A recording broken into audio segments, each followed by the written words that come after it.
नमस्कार, अपना प्रदेश उत्तर प्रदेश में आपके साथ मैं हूं श्वेता एस त्रिपाठी। भूमि अधिग्रहण बिल पर चल रहे विरोध पर सरकार अब खुलेआम सामने आ चुकी है। केंद्रीय मंत्री नितिन गडकरी ने सोनिया गांधी, अन्ना हजारे समेत सभी विपक्षी दलों के नेताओं को चिट्ठी लिखी है। उन्होंने बिल का विरोध किया है। जिन्होंने गडकरी ने सोनिया गांधी और अन्ना हजारे को लैंड बिल पर खुली बहस की चुनौती दी है। आपको बता दें कि भूमि अधिग्रहण बिल लोकसभा में 9 संशोधनों के बाद पास हो चुका है, लेकिन असली पेच राज्यसभा में फंस चुका है। राज्यसभा में एनडीए सरकार अल्पमत में है और विपक्ष संशोधनों की बजाय बिल को सिलेक्ट कमेटी के पास भेजने पर अड़ा हुआ है।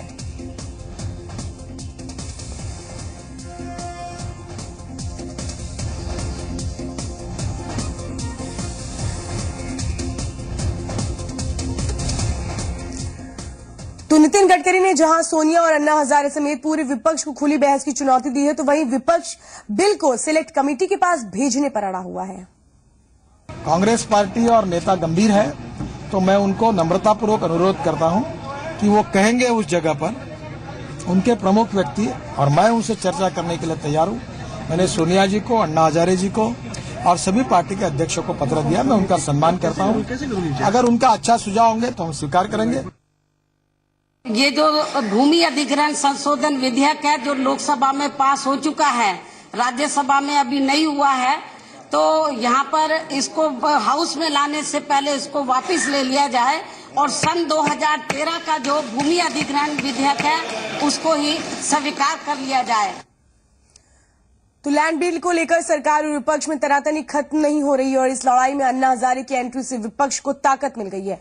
अन्ना हजारे ने कांग्रेस अध्यक्ष सोनिया गांधी को चिट्ठी लिखकर लैंड बिल का विरोध करने की बात कही थी, जिसके जवाब में अब सोनिया गांधी ने अन्ना को चिट्ठी लिखकर बिल का विरोध करने का ऐलान किया है। अन्ना को लिखी चिट्ठी में सोनिया गांधी ने कहा है कि हम एनडीए सरकार के इस अध्यादेश का विरोध करेंगे।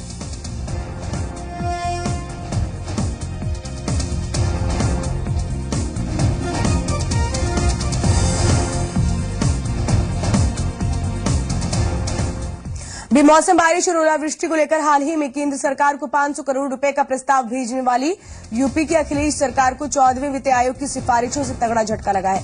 देश के सबसे ज्यादा आबादी वाले राज्य को दूसरे राज्यों की तुलना में कम पैसा आवंटित करने की सिफारिश की गई है।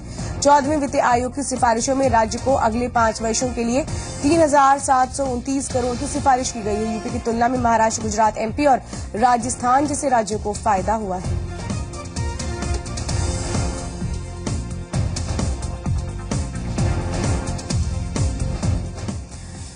तो 13वें वित्त आयोग ने यूपी को 2,129 करोड़ रुपए आवंटित किए थे और इस लिहाज से देखें तो इस बार राज्य को 1,600 करोड़ रुपए ज्यादा मिले हैं, लेकिन जनसंख्या के हिसाब से ये धनराशि काफी कम है। यूपी की जनसंख्या तकरीबन 19.92 करोड़ है और राज्य के लिए 3,729 करोड़ रुपए आवंटित करने की सिफारिश की गई है। वहीं गुजरात की 6 करोड़ जनसंख्या पर 3,893 करोड़ रुपए, मध्य प्रदेश की 7.25 करोड़ जनसंख्या पर 4,848 करोड़ रुपए, महाराष्ट्र की 11.23 करोड़ जनसंख्या पर 8,148 करोड़ रुपए, जबकि राजस्थान की 6.86 करोड़ जनसंख्या पर 6,094 करोड़ रुपए की सिफारिश की गई है। तो वित्त आयोग के इस फैसले पर सियासत भी शुरू हो चुकी है। कांग्रेस ने जहां केंद्र की मोदी सरकार पर निशाना साधा है, तो वहीं बीजेपी बैकफुट पर आती नजर आ रही है।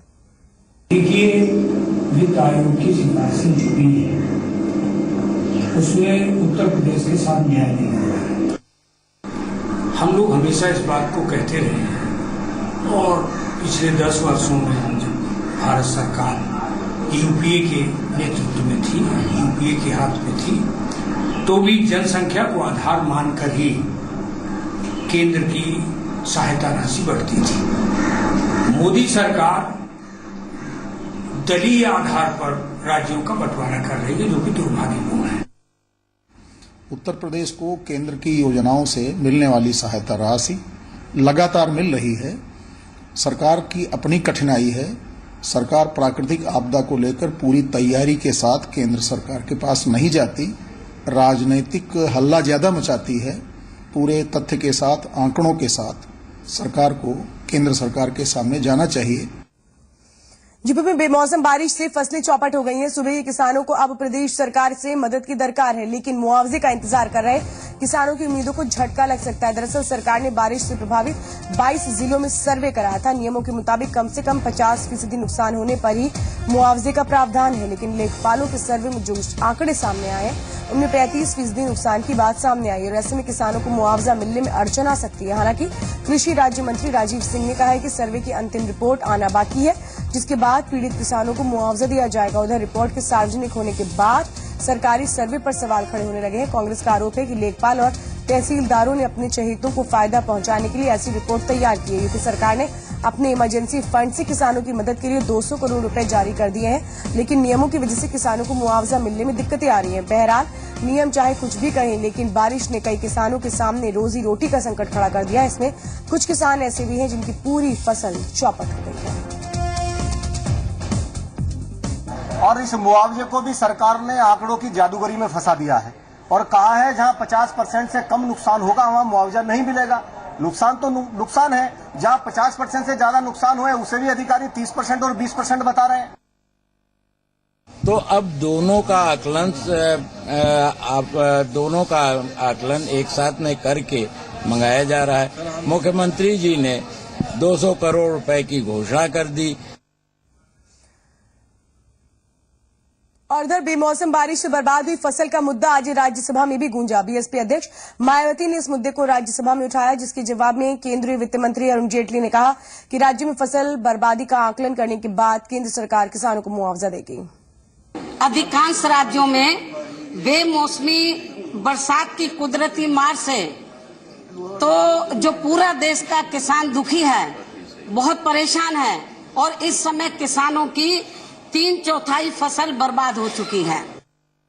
हर राज्य का पूरा आकलन जो राज्यों से समाचार आ रहे हैं उससे अभी नहीं हो पाया है। प्रशासनिक और सहायता के कदम उठाए जा सकते हैं, केंद्रीय सरकार इसमें उठाने वाली। और अब बात यूपी के कैबिनेट मंत्री आजम खान की। आजम खान के नाम से फेसबुक पर फर्जी पोस्ट का मामला अब सुप्रीम कोर्ट पहुंच चुका है। इस मामले पर सुप्रीम कोर्ट में शुक्रवार यानी कि कल सुनवाई होगी। सुप्रीम कोर्ट में दायर याचिका में फर्जी पोस्ट के आरोप में गिरफ्तार किए गए छात्र की गिरफ्तारी को चुनौती दी गई है। याचिका में सवाल किया गया है कि छात्र की गिरफ्तारी किन परिस्थितियों में की गई।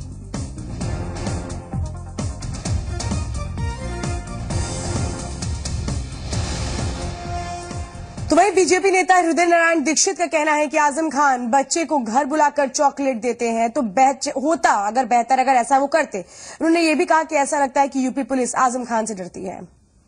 ताजा मसला तो ऐसा है कि अगर उस बच्चे ने कुछ कहा भी था तो आजम खान जी हमारे मित्र हैं, तो उनको चाहिए था कि उस बच्चे को घर बुलाते, चाय पिलाते और वो देते साथ में कुछ वो चॉकलेट और प्यार से उसको विदा कर देते। ऐसा हम लोग करते हैं। लेकिन इस मामले में माननीय आजम खान ने स्वयं ही कहा कि कानून ने अपना काम किया, वो विजेता की मुद्रा में आए। तो इधर दिल्ली के जामा मस्जिद के शाही इमाम ने कहा है कि आजम खान ने रामपुर में इमरजेंसी लगा रखी है। फेसबुक पर टिप्पणी करने वाले छात्र की गिरफ्तारी पर बोलते हुए शाही इमाम ने कहा कि छात्र पर कानूनी शिकंजा कसवाकर आजम खान ने जता दिया है कि वो कितने बड़े तानाशाह हैं। आप देखिए रामपुर में क्या हो रहा है।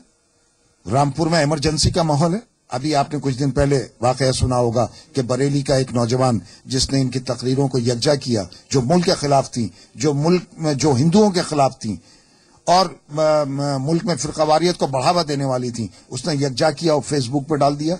फौरन ऑर्डर हुए और उस बच्चे को जेल की सलाखों के पीछे डाल दिया गया। क्या इस मुल्क में जमहूरियत नहीं है? क्या इस मुल्क में आजादी नहीं है? किसी हुकूमत के गलत कारनामों के खिलाफ कोई बोले? और उधर फेसबुक पर फर्जी पोस्ट मामले में आजम खान की ओर से शिकायत के आधार पर गिरफ्तार किए गए छात्र को आज रामपुर कोर्ट से जमानत मिल गई है। एसीजेएम कोर्ट ने 20-20 हजार के 2 मुचलकों पर छात्रों को जमानत दे दी है।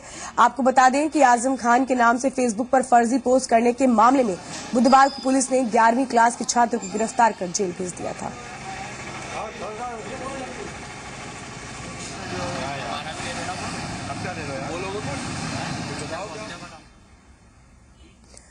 यूपी में जाट आरक्षण का मुद्दा गरमाने लगा है। जाटों ने 23 मार्च को गाजियाबाद में जाट महासम्मेलन करने का ऐलान किया है। इसमें देश के अलग अलग इलाकों से जाट शामिल होने के लिए आएंगे। अखिल भारतीय जाट संघर्ष समिति इसका आयोजन करेगी। ट्रेन, बसें और पानी समेत सब कुछ रोकने की रणनीति पर चर्चा होगी। ये जानकारी जाट संघर्ष समिति के राष्ट्रीय उपाध्यक्ष सतपाल चौधरी ने दी है।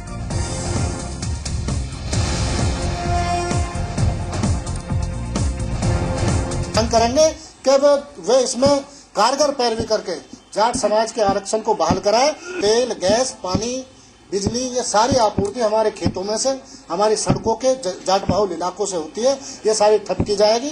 बहरहाल इसके लिए पूरे देश के राज्यों से 13-14 राज्यों से 23 मार्च को अग्रसेन भवन में गाजियाबाद में प्रतिनिधियों की मीटिंग बुलाई गई है, जिसमें चिंतन होगा और जिसमें आंदोलन की रणनीति जाएगी। मतलब हम तमाम के तमाम लोग जो है आरक्षण के ऊपर हमने पहले शहादत दी है, पहले शहीद हुए हैं जाट, और आज भी हम शहीद होने के लिए तैयार हैं। हम अपने हक को लेकर रहेंगे चाहे कुछ भी हो। और पूरा स्टेट, राजस्थान से मेरे पास एक कल फोन आया था, और हमारे जो कार्यकारिणी के ही लोग हैं, उन्होंने कहा कि पूरा प्रदेश आपके साथ है और आप जो भी रणनीति बनाएंगे हम उसमें। क्या दहेज के लिए कोई इतना गिर सकता है कि शादी के बाद अपनी पत्नी को HIV पॉजिटिव इंजेक्शन लगा दे? यकीन नहीं होता, लेकिन ये सच है। मामला सिद्धार्थनगर जिले का है, जहां रहने वाली एक महिला की शादी इटावा के विलासा गांव में रहने वाले कमलेश श्रीवास्तव से हुई। पीड़ित महिला आरोप ये है उसका कि दहेज की मांग की पूरा न होने पर कमलेश ने धोखे से HIV पॉजिटिव इंजेक्शन उसे लगा दिया। मामले का खुलासा होने के बाद पीड़ित परिवार दहशत में है। पीड़ित की शिकायत पर पुलिस ने केस दर्ज कर मामले की तफ्तीश शुरू कर दी और आरोपी फरार बताया जा रहा है।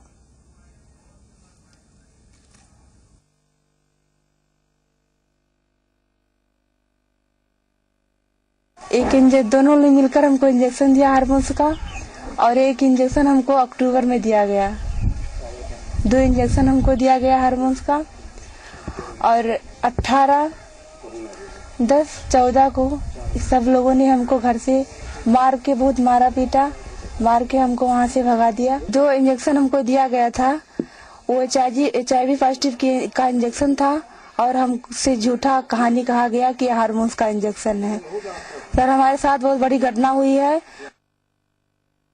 अपनी पत्नी को जो उसने इंजेक्शन लगवा दिया HIV पॉजिटिव, ये बड़ा ही जघन्य अपराध है और इसकी जितनी भी निंदा की जाए कम है। ऐसे अपराधी को फांसी की सजा मिलनी चाहिए, और जिससे समाज में ये संदेश जाए कि ऐसी घटना की पुनरावृत्ति कोई ना कर सके।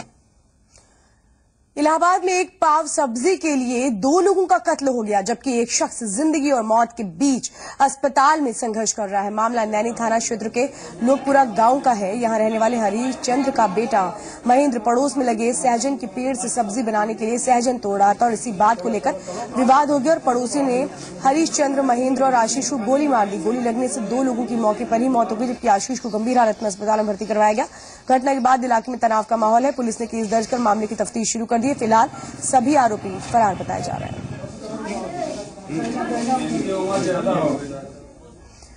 मध्य प्रदेश के वित्त मंत्री जयंत मलैया से ट्रेन में लूट के मामले में रेलवे ने 3 कांस्टेबल को सस्पेंड कर दिया है। वारदात जबलपुर के निजामुद्दीन से आने वाली एक्सप्रेस में हुई थी। मथुरा के पास हथियारबंद बदमाशों ने लूट की वारदात को अंजाम दिया था।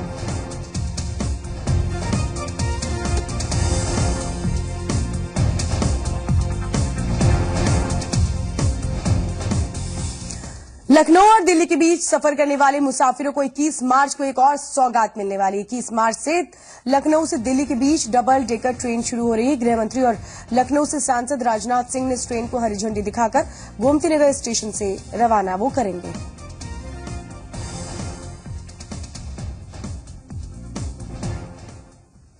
और रुक करते कुछ खबरों का। खबर एक नजर में। आगरा में नेशनल हाईवे 2 पर एक बड़ा हादसा होते होते टल गया। यहां के जवाहर यमुना पुल पर स्कूली छात्राओं से भरी बस रेलिंग तोड़ते हुए पुल से लटक गई। हादसे के वक्त वहां मौजूद लोगों ने आनन फानन बस की खिड़कियों को तोड़कर छात्राओं को बाहर निकाला।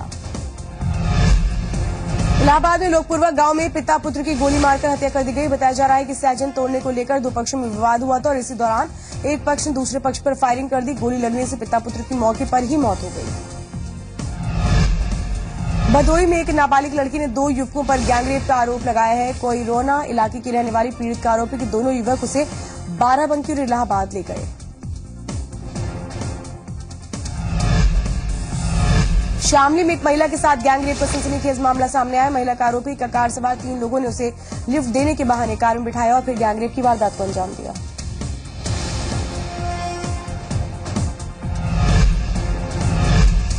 आगरा के लोहा मंडी इलाके में नागरी प्रचारणी सभा परिसर में कई देसी बम बरामद हुए हैं। मौके पर पहुंचे 2 पुलिसकर्मियों ने बिना बम निरोधक दस्ते के ही इन बमों को बाल्टी के अंदर डाल दिया।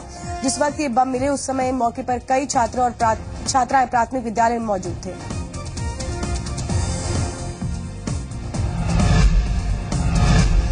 अमरोहा के हसनपुर में जिला प्रशासन और वन विभाग ने जंगली कुत्तों के खिलाफ अभियान तेज कर दिया है। बीते दिनों हसनपुर में जंगली कुत्तों ने 2 बच्चों की जान ले ली थी, जिसके बाद वन विभाग ने गांव के खेतों में जाल बिछाकर जंगली कुत्तों को पकड़ने का अभियान चलाया।